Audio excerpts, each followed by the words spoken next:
Bharatiya Janata party దీర్ఘకాలికమైనటువంటి ప్రయోజనాలతో కూడినటువంటి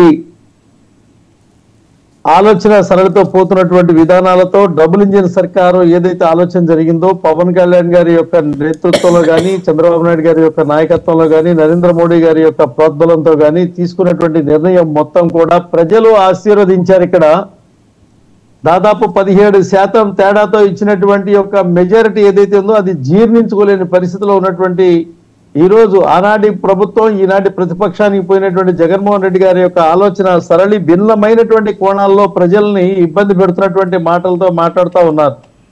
ఇవాళ మేమేమంటామంటే భారతీయ జనతా పార్టీ మొత్తం మీద దేశంలో ఒక చోట ఎక్కడైనా ఇబ్బంది కలిగినా మరో చోట నుంచి మళ్ళీ ఆ యొక్క పార్టీ యొక్క ప్రాబల్యాన్ని పెంచుకునేటువంటి క్రమాన్ని చేసుకుంటూ పోతూనే మీకు నార్త్ లోనే ఉంది కదా, సౌత్ లో ఏముందంటే సౌత్ లోకి వచ్చి అడుగుపెట్టినటువంటి పరిస్థితి కర్ణాటకలో కానీ తెలంగాణలో కానీ కేరళలో అకౌంట్ ఓపెన్ చేయడం కానివ్వండి, లేకపోతే పశ్చిమ బెంగాల్లో తెచ్చుకున్నటువంటి మెజార్టీ కానివ్వండి, ఇవాళ ఆంధ్రప్రదేశ్లో ఎన్డీఏ కూటమిగా అధికారంలో భాగస్వామ్యం అయినటువంటి విధానం కానీ ఇవాళ భారతీయ జనతా పార్టీ యొక్క బలమైనటువంటి నేతృత్వం కలిగినటువంటి కార్యకర్త శ్రేణుల పరంపర ఏదైతే ఉందో ఒక నిజాయితీ మీద నిబద్ధత మీద ఒకనాడు ఏదైతే పవన్ కళ్యాణ్ గారితో అన్కండిషనల్ పొత్తుతో వెళ్ళినటువంటి వాతావరణాన్ని మీరు గమనించమని చెప్పి కోరుతా ఉన్నాం. పవర్ లేదు, ప్రజల్లో ఉన్నామా లేవా అనేటువంటి హేళన గురవుతున్నటువంటి పరిస్థితి, ప్రజల నుంచి మీకు స్పందన లేదు, మీకు ఏమున్నాయి ఓట్ల శాతం అన్నటువంటి పరిస్థితి, మీరు కూడా మాట్లాడతారా అని చెప్పని మమ్మల్ని వెక్కిరించినటువంటి స్థితి, ఎక్కడైనా దొరికితే అరెస్ట్ చేసేటువంటి పరిస్థితి, ఏదైనా మాట్లాడితే కేసుల్లో పెట్టేటువంటి స్థితి, ఇళ్లలోంచి బయటికి రానివ్వకుండా కట్టడి చేసేటువంటి పరిస్థితిని ఎదుర్కొని ఏదైతే చంద్రబాబు నాయుడు గారిని పరాకాష్ఠగా జైల్లో పెట్టడం జరిగినటువంటి సందర్భం జరిగిందో అది వెళ్ళినటువంటి ప్రొసీజర్ ఏదైతే ఉందో దాన్ని తీవ్రంగా వ్యతిరేకించినటువంటి విధానంతో పాటుగా కలిసి వెళ్ళినటువంటి ప్రజల యొక్క ఆలోచన సరళి దీవెనలు ఏవైతే ఉన్నాయో ఈ రాష్ట్రంలో ఎన్డీఏ కూటమికి ఆశీస్సులుగా మారి ఇచ్చినటువంటి యొక్క నేతృత్వ శాతాన్ని మీరు గుర్తించమని చెప్పి నేను కోరుతా ఉన్నాను. ఇక్కడ ఒక మాట నేను మీకు సందర్భంగా తెలియజేస్తా ఉన్నానండి. దేశంలో నరేంద్ర మోడీ గారు గ్యారంటీ అన్నారు, రాష్ట్రంలో చంద్రబాబు నాయుడు గారు గ్యారంటీ అన్నారు. అదేవిధంగా ప్రతిపక్ష నాయకుడు ఆనాటి యొక్క ప్రభుత్వం ఉన్నటువంటి ముఖ్యమంత్రి వర్యులు జగన్మోహన్ రెడ్డి గారు మాట్లాడినటువంటి మాటలు కూడా మీ బిడ్డ మీకు మంచి చేశాడు అనుకుంటేనే ఓట్లు వేయండి చెప్పి అన్నారు ఆయన. మీ బిడ్డ మీకు మంచి చేశాడు లేకపోతే మీరు వేయొద్దని చెప్పాడు.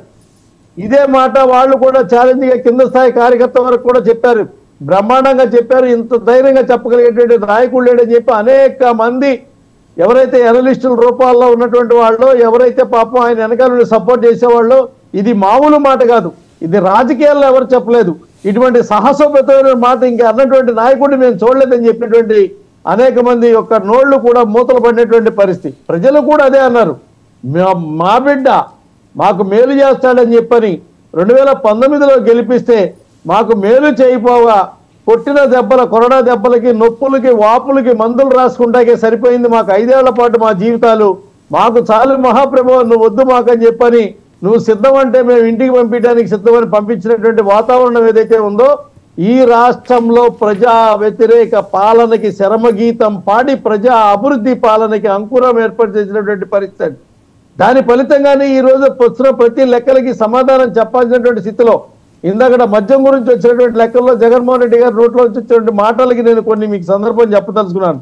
మా దగ్గర సరుకు ఎక్కువ అమ్మలేదు, డబ్బులు ఎక్కువ వచ్చినాయని చెప్పని, మా దగ్గర బెల్ట్ షాపులు లేవు, అక్రమ మద్యం అక్రమ సమయాలు అక్రమైనటువంటి ప్రోత్సాహాలు లేవు అనేటువంటి పరిస్థితి. మేము ఏమన్నామంటే ఆయన ఏమన్నాడంటే 2019లో మద్య నిషేధం దశల వారీగా చేస్తానని చెప్పారు. ఇదే ప్రజలు అడిగారు. ఏదైతే లిక్కర్ మా హయాంలో రాలేదు, కంపెనీలు మొత్తం కూడా చంద్రబాబు నాయుడు గారి హయాంలో వచ్చాయి, అయిపోయింది కదా, ఆయన ఓడిపోయారు అయిపోయింది. కానీ బాజీగా నా ప్రశ్న ఏంటంటే ఎందుకు అపాయింట్మెంట్ ఇవ్వలేదు? మీకు ఆయన అన్ని విధాలుగా సపోర్ట్ చేశారు కదా, 5 సంవత్సరాల నుంచి చేశారు, ఇప్పుడు చేస్తానే ఉన్నారు, ఇంకా చేస్తారు. తూచా మీకు ఇంకో విషయం చెప్తానండి, మీకు అపాయింట్మెంట్ విషయంలో ప్రతిపక్ష నాయకుడిగా ఆయన హోదా తీసుకొని లేదా జగన్మోహన్ రెడ్డి గారు ఒక రాజ్యసభ సభ్యులు గాను లేకపోతే ఇంకా ఆయన సంబంధించినటువంటి పార్లమెంట్ సభ్యులు గాను లేకపోతే ఎవరైనా కానీ ఖచ్చితంగా నరేంద్ర మోడీ గారు అపాయింట్మెంట్ ఇస్తారండి. ఇందులో రాజకీయమైనటువంటి కుట్రలు ఏమీ ఉండవు, రాజకీయమైనటువంటి కక్షాపూరితమైన వాతావరణం ఏముండదు. ప్రజాస్వామ్యంలో ప్రజల మధ్య నుంచి నాయకుడు ప్రతిపక్ష స్థానంలో ఉన్న అధికార పక్షంలో ఉన్న అపాయింట్మెంట్లు ఇవ్వాల్సినటువంటి పరిస్థితి ఉంటుంది. ఇచ్చేటువంటి వాతావరణం పోతుంది. అటువంటి రాజకీయాలు భారతీయ జనతా పార్టీ చేయదు. ఇప్పటికి కూడా మమతా బెనర్జీ గారికి అపాయింట్మెంట్లు ఇస్తా ఉంటారు. మీరు అయ్యో మీరు చేస్తారని అంటలేదు బాజీ గారు. ఎలా చేస్తారండి మీరు? తెలుగుదేశం పార్టీతో జనసేనతో పొత్తులో ఉండి మీరు ఇక్కడ డబుల్ ఇంజిన్ సర్కార్లో భాగంగా ఇక్కడ మీరే అధికారంలో ఉండి జగన్మోహన్ రెడ్డి గారు మీకు హెల్ప్ చేస్తున్నారంటే మీరు అందరి సహాయం మీరు తీసుకుంటారు, అందరినీ సమదృష్టితో మీరు చూస్తారనే కదా నేను చెప్తున్నాను. ప్రధానమంత్రి వర్యులు నరేంద్ర మోడీ గారు కాదండి, ప్రధానమంత్రి వర్యులు రాష్ట్ర ముఖ్యమంత్రులకి, రాష్ట్రాల్లో ఉన్నటువంటి ముఖ్యమైన రాజకీయ నాయకులకి, సామాన్యులకు కూడా ఆయన అవకాశం ఇస్తారు, మాట్లాడతారు, తెలుసుకుంటారు. ఎందుకంటే సామాన్యుల్లో అతి సామాన్యమైనటువంటి వ్యక్తి నరేంద్ర మోడీ గారు. పదవిలో గొప్ప కావచ్చు, ఆలోచనలో కానీ వ్యవహారంలో కానీ ఆయన యొక్క పద్ధతి ఏదైతే ఉందో అది అత్యంత బాజీ గారు మీరు కూడా ఆంధ్రప్రదేశ్ లోనే ఉన్నారు, మీరు కూడా ఆంధ్రప్రదేశ్ లోనే ఉన్నారు. కూటమి ప్రభుత్వం ఇప్పుడు పాలన సాగిస్తుంది.